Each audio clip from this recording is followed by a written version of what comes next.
வணக்கம் வணக்கம் மக்களே, அனைவருக்கும் வணக்கம். இன்று நம்ம பார்க்கக்கூடியது ரேஷன் கடையில் குமியும் மக்கள். என்னங்க இது, திடீர்னு ரேஷன் கடையில் பலவிதமான அறிவிப்புகளோட உங்களை சந்திச்சிருக்காங்க. எலெக்ஷன் டைம் அப்படிங்கிறதுனால சில பல அறிவிப்புகள் வர்றது ஒரு வாஸ்தவமான ஒன்று தான். ஆனால் இப்போ பார்த்தீங்க அப்படின்னா 38 மாவட்டத்தில் இருக்கக்கூடிய அனைத்து விதமான ரேஷன் கடைகளிலுமே இது போன்ற திடீர் அறிவிப்புகள் வருகிறது. ஆமாங்க, மகிழ்ச்சி தரக்கூடிய அறிவிப்புகளில் பார்த்தீங்க அப்படின்னா இப்போ ஒவ்வொன்றா வெளியிடுறாங்க.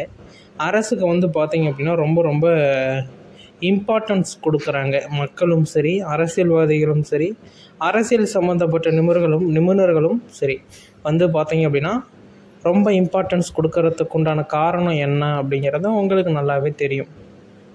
இப்போ பார்த்தீங்க அப்படின்னா எலெக்ஷன் டைம் வந்ததுனால சில பல விஷயங்கள் எல்லாமே நல்லது நடக்கிற மாதிரியே பார்த்தீங்க அப்படின்னா உங்களுக்கு ஒரு தோற்றத்தை ஏற்படுத்துவாங்க. ஒரு பின்பம் அப்படின்னு கூட சொல்லுவாங்க.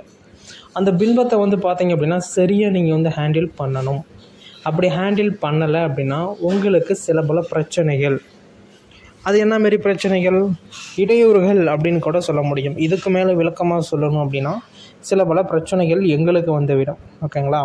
ஓகே, என்ன அறிவிப்புகள் கொடுத்துருக்காங்க ரேஷன் கடையில், நாங்கள் அந்த அறிவிப்புகளில் எப்படி பயன்படுறது, அதேமாரி பார்த்தீங்க அப்படின்னா ஒரு சின்ன அப்டேட் என்ன அப்படின்னா, நிறையா பேர் இந்த ஆதார் கார்டில் எங்களுக்கு பார்த்தீங்க அப்படின்னா அட்ரஸ் சேஞ்ச் நடைபெறலை. மறுபடியும் நான் அப்டேட் கொடுத்துட்டேன், இருந்தாலும் அந்த வீடியோ நிறைய பேர் பார்க்கல.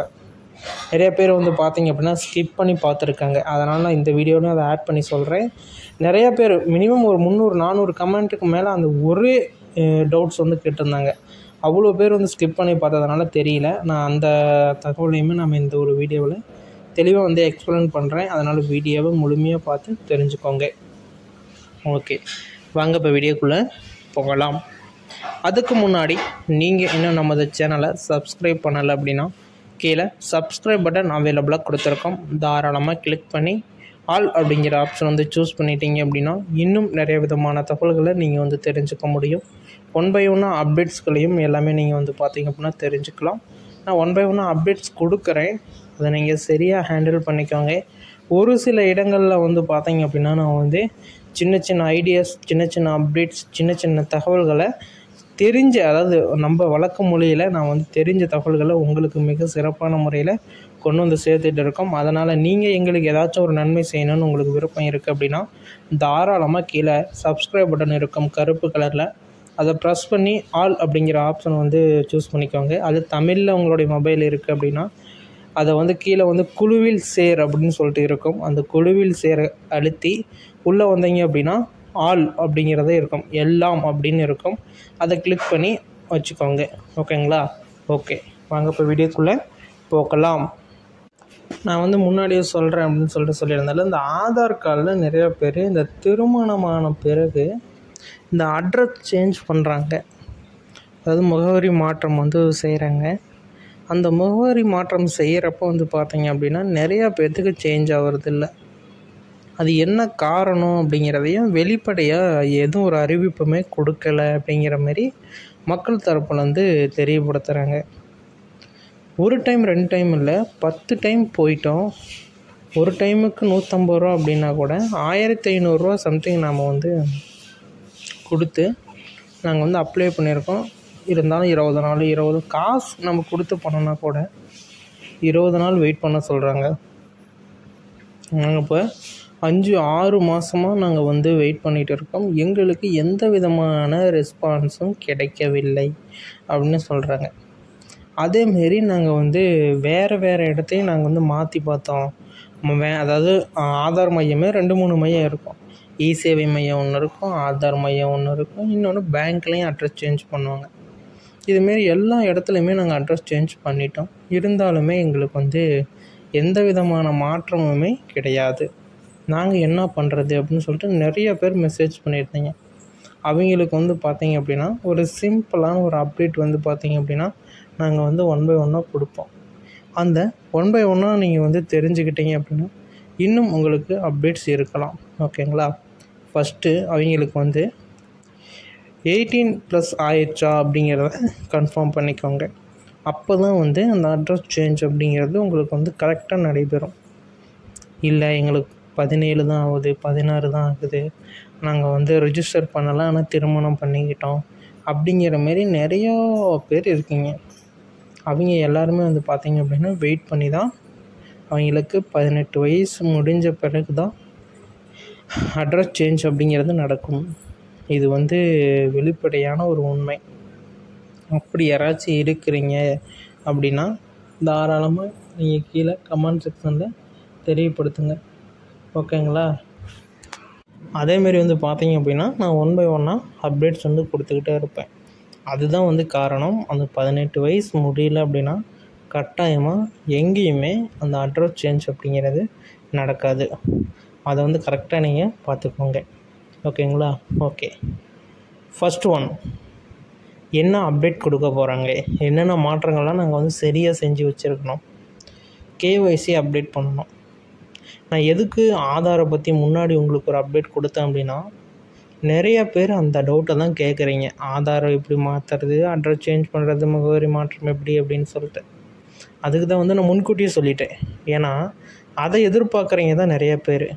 அதனால தான் நான் வந்து முன்கூட்டியே அதை வந்து உங்களுக்கு தெரியப்படுத்தினேன். அதேமாரி வந்து பார்த்திங்க அப்படின்னா ரேஷன் நீ இந்த அப்டேட் போகிறதுக்கு முன்னாடி உங்களுடைய KYC அப்டேட் பண்ணணும். உங்களுடைய கண்விழி கைரேகை அப்டேட் பண்ணுங்க.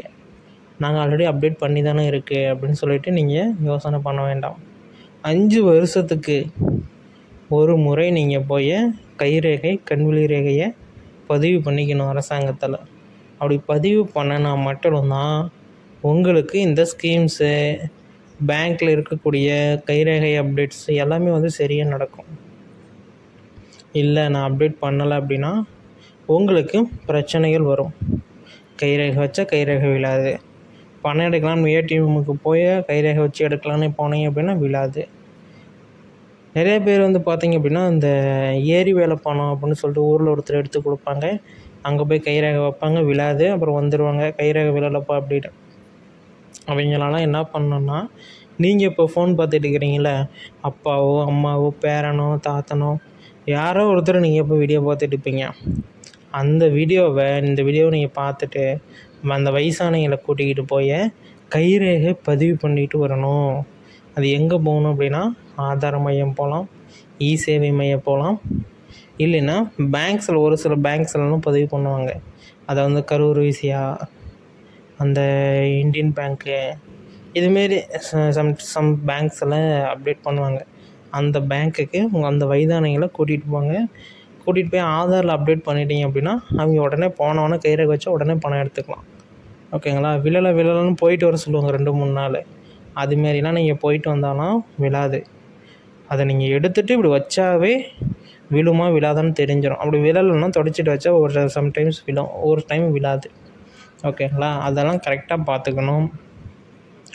ஃபோன் நம்பர் கட்டாயமாக நீங்கள் ஃபோன் நம்பர் வச்சுருக்கணும்.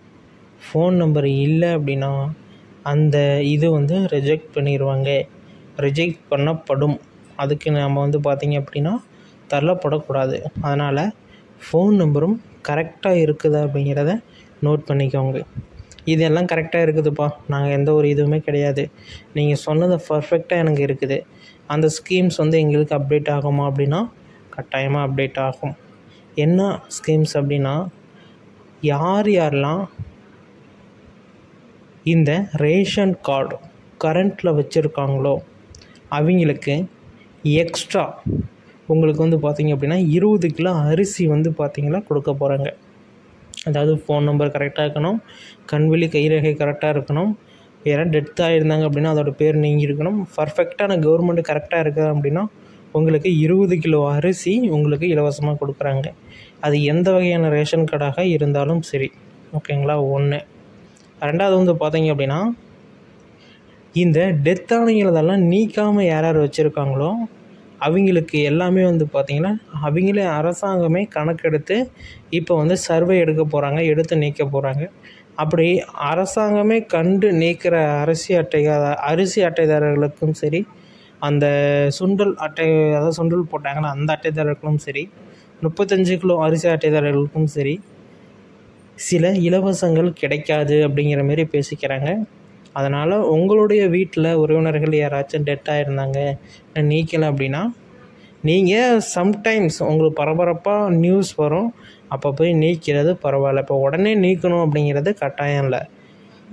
உடனே நீக்கிறத விட சம்டைம்ஸ் இதுமாரி வரும்.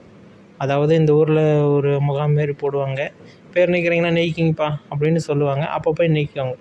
நீங்களாக இப்போ போய் வலுக்கட்டாயமாக நீக்கணுங்கிறது கிடையாது. அது வரைக்கும் நீங்கள் அரிசி பருப்பை வாங்கி கொண்டே இருக்கலாம். இதுதான் ஒரு முக்கியமான அப்டேட். வீடியோ முழுமையாக பார்த்ததுக்கு நன்றி.